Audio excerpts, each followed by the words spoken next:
In this box is the Canon R5 and 4 different accessories I bought to go along with it. So in this video, I'm going to unbox the camera as well as those 4 accessories, talk a little bit about why I'm upgrading to this camera and what I have been using and why now I think is the time to jump on the Canon RF mount train. And let's get into the box and start talking about it. So this is it, Canon R5, and I have the other accessories in here too. I'm just gonna get them out really quick and then we can talk about them.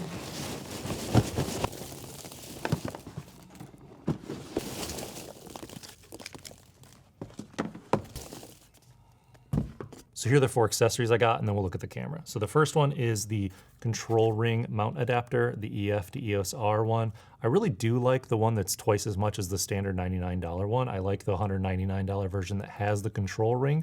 When I'm using it in photo mode, I tend to change that to ISO.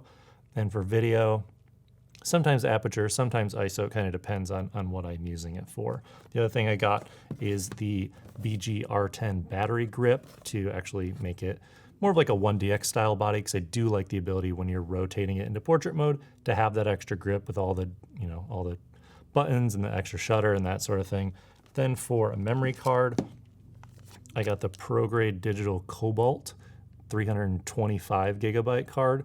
This one should let me record in 8K RAW and 4K 120, which is important if you're doing video. It's also just a very fast card to have in that main card slot for the Cfexpress type B slot. So gonna go with Prograde, and I've heard they work great. I've heard that they're approved by Canon as well, so we'll go with that. And then because I don't have a Cfexpress type B card reader, I got the one from Prograde that also has an SD card reader at the UHS 2 speed level, so be able to plug in both of the cards from the EOS R5 into my computer and offload them quickly. So before we unbox the accessories, let's unbox the camera, see what comes in the box. First thing you got is your warranty, a little thing for image.canon, which I think is their online cloud service you can shoot directly to. Got a pretty thick manual there. We have an LP E6 battery here. This is the newer one. You can tell because it's got that little shiny spot on it. I mean, if you're a Canon shooter, you've seen an LP E6 battery, I'm sure. So this one has that new shiny spot. So, this is one of the newer ones that has higher capacity. So yeah, one of those. I ordered another one as well, but I don't have that yet.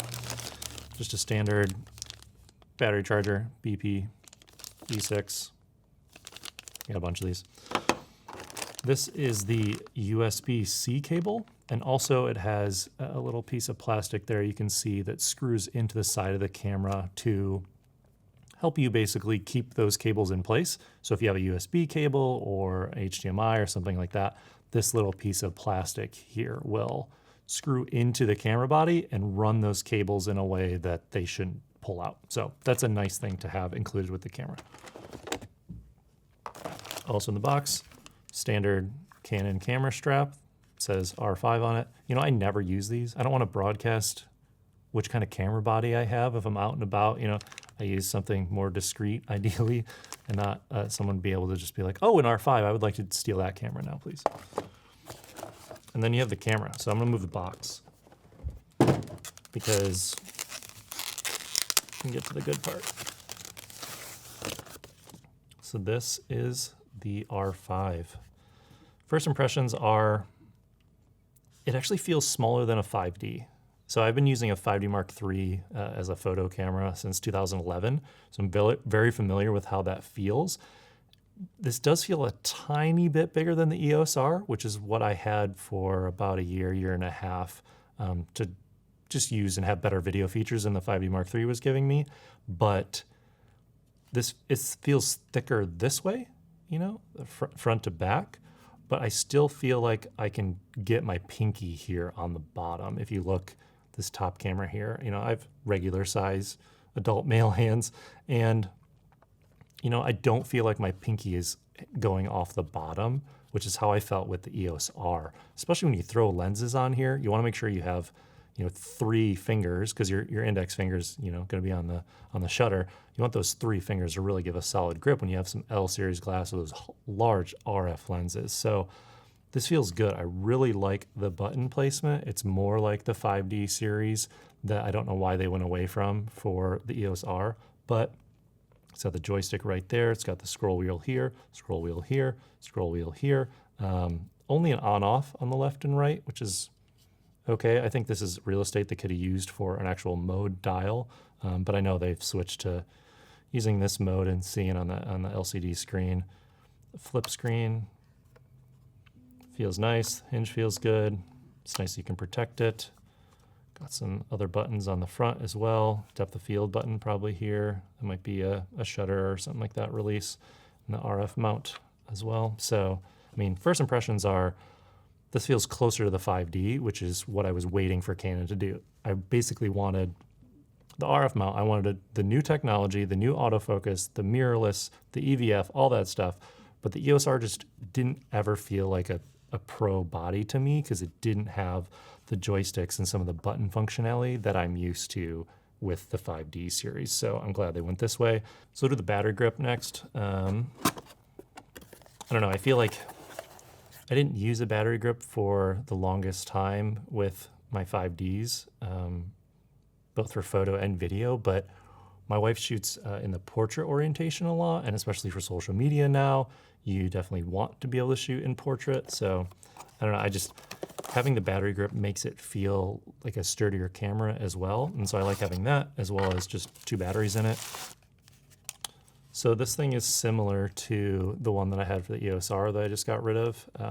You know, it has the duplicate shutter button and dial and manual function there. And then you have a joystick down here, which is a little different than the joystick being up here on the actual body. If I put them side by side here, you can see the joystick is up higher next to the AF on button on the actual camera body, but the battery grip has it a little lower where the wheel typically is. And then you have, you know, your other buttons, your focus point chooser, your zoom, you know, your asterisks, and then you know, it has these yellow caps on the battery points. And what I like about the newer Canon cameras is they have a place to put that battery door so that when you take off this battery door off of the camera body, you can store it on the battery grip, which is just smart. And it also has a place to, you know, plug directly in the bottom of your camera. And yeah, so this battery grip feels good. The battery sleigh holds 2 LP-E6 batteries. Yeah, feels solid. Got a good grippy feel to it. The grip feels really good. Enough about the grip, I guess. I'm gonna have to look in the manual about this, but on the EOS R's battery grip, it had a USB-C port. And so you had to plug in via that USB-C port if you wanted to charge both of the batteries inside the battery grip at the same time. So you would essentially shoot for a while, be done shooting. You'd have 2 LP-E6N batteries that could recharge via the battery grip and a USB-C cable. I don't see a place to plug in that cable. So what I'm going to assume is that you can plug in via the body of the camera and charge the batteries in the grip. I don't know that for sure. Maybe someone can tell me in the comments below, or I'll find out once I start using this camera. But that would be nice if there's not an additional port. You know, doesn't need to be if there's already one in the camera already. So let's look at the control ring adapter next. So this is the control ring mount. Comes in a little carrying case. So the reason I'm getting this is because I don't yet own an RF lens. I own a bunch of EF L series lenses. I have some EF S lenses. You know, I'm gonna start probably getting RF lenses in 2021 and beyond, but right now I'm using all EF lenses. So what an RF lens has on it is a control ring. And this adapter, which is the $199 version, has a control ring built into it. So essentially it takes the control ring that's on an RF lens and kind of adds it to an EF lens. So you have your RF mount on one side, attach that to the camera, and then you get your EF mount just like that. It does add some weight and size to the camera, but honestly, I kind of like the dial being closer to the camera body than at the end of the lens, like the RF lenses. So you know, you can kind of use it like an old film camera. So if you had this set to aperture, and then you had shutter, and you had ISO, or maybe ISO down on the wheel here, you know, you could use it like a film camera. You got your main 3 controls, You can move quickly, take photos in manual mode. I really like that ability. I like to have the control ring on it. So for me, it's worth it with EF lenses to pay the extra $100 to get the control ring version of the mount. So let's look at the memory cards and the card reader and wrap up and go from there. So I did a lot of research on memory cards because these things get to be expensive. New memory cards, if you're always using newer cameras, which I'm not, I haven't upgraded the 5D Mark III for 9 years for a stills camera. I know it's hybrid, but mainly this will be a stills camera and we'll shoot some video for us. Memory card upgrades are a thing. So I have plenty of SD cards that can go in that second slot, but that first slot on this camera is a Cfexpress Type B slot because of those really high data rates needed for if you want to burst mode photos, but also for shooting that 8K raw video. So you can see this one right here is from Prograde. It's got a read of 1700 megabytes per second, and then a write of 1500. And this is a 325 gigabyte card, which is a strange size. Usually, it's 256 and then 512. But from what I've seen online, it only ends up being about 300 once you format this card. So what I'll probably do is I'll probably get a 256 SD card to go along with this one and shoot to both of them at the same time, full quality RAWs when I'm doing photography.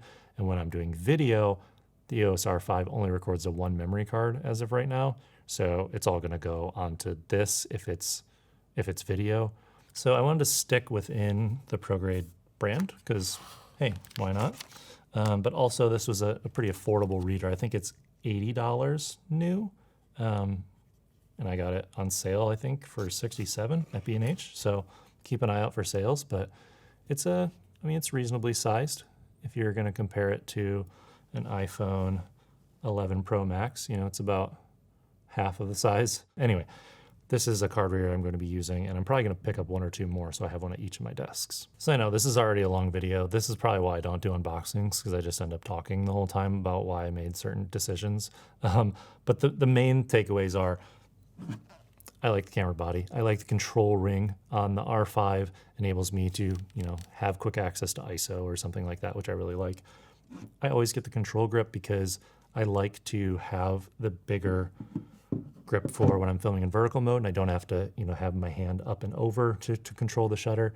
What else? I went with Prograde because of price, and I've heard the good things about them. Been testing their memory cards on the Canon C70. Haven't had any issues yet. And you're gonna, spend less on these cards than you are for Sony Tough or something like that. I've heard interesting things about Lexar cards failing lately, and I've had SanDisk for the longest time, and those work great, but this was just a price thing. These are pricey cards, and wanted to save a little bit of money if I could. So that's about it. EOS R5 camera unboxed, and the accessories I got along with it.